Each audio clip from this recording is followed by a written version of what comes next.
Have you ever wondered what actually happens when we are focused on doing things people want us to do? What do you study at uni? How many kids should you have? What school do you send your kids to? Should you accept that job? Should you learn this new sport? Focused on what people want us to do. What happens? Now you may want to argue that there is a thin line. It could be advantageous, it could be disadvantageous, but today I'm going to share with us what really happens to you when you settle to being a people pleaser. If you are interested, please keep watching.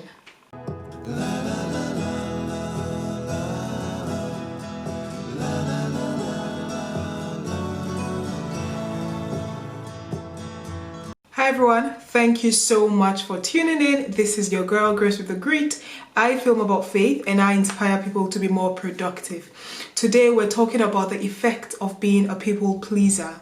What happens to you and what should you know before you decide to keep threading on that path?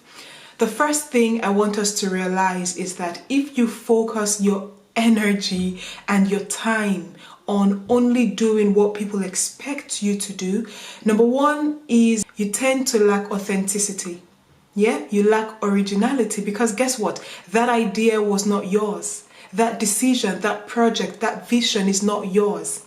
You tend to lack authenticity if it didn't come from within yourself.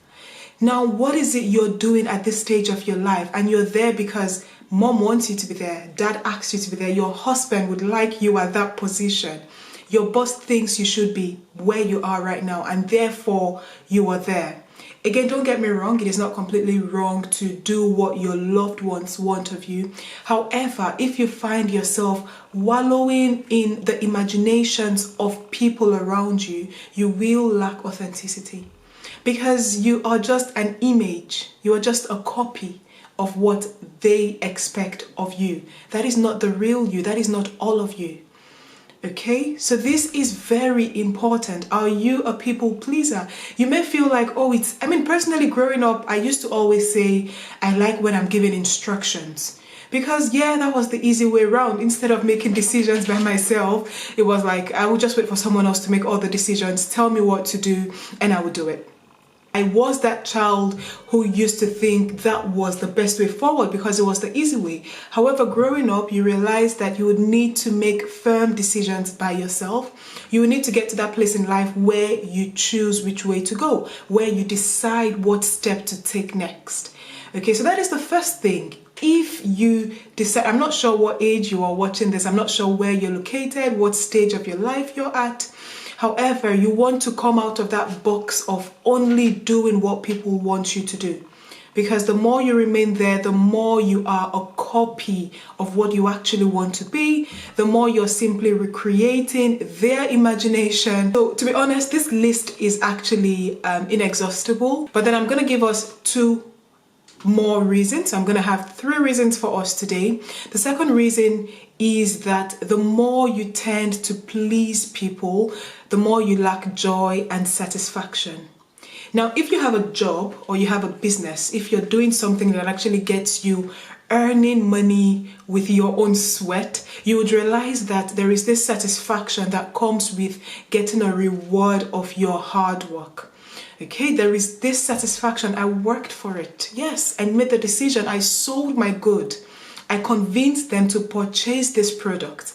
There is this satisfaction and this inner joy that comes when it was your idea, when it was your project, and when you get the best results for it. Now, if you're going to be waiting for people to tell you what to do, you will still get results. However, that is not the best or the utmost satisfaction you can get in doing something. You would need, once again, to come out of that box you're at, make decisions on your own, and you'll get even better results, more satisfying results, because then you stop to live your life pleasing people. When you're pleasing people, the results you actually achieve are for them. They're not yours. You're literally doing things because you were asked to do them.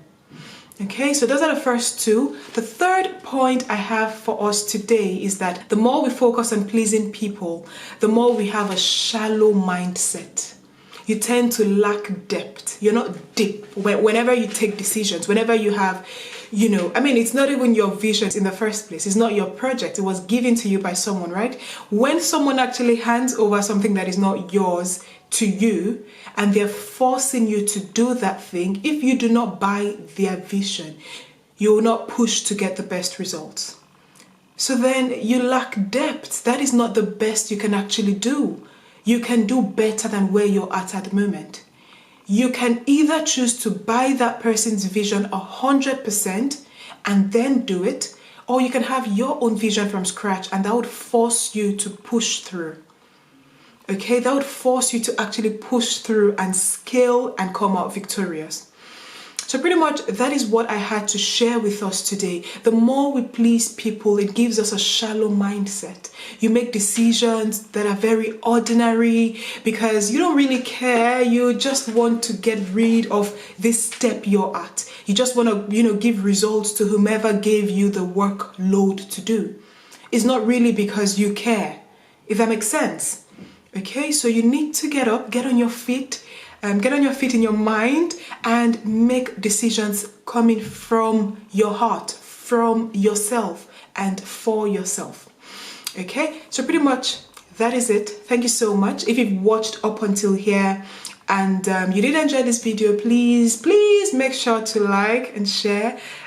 Share this video if it did encourage you in one or two ways. If you've watched up until here, you are super amazing. Thank you so much. Until I see you again, this is Grace with the Grit. Do have yourself a lovely week. Bye.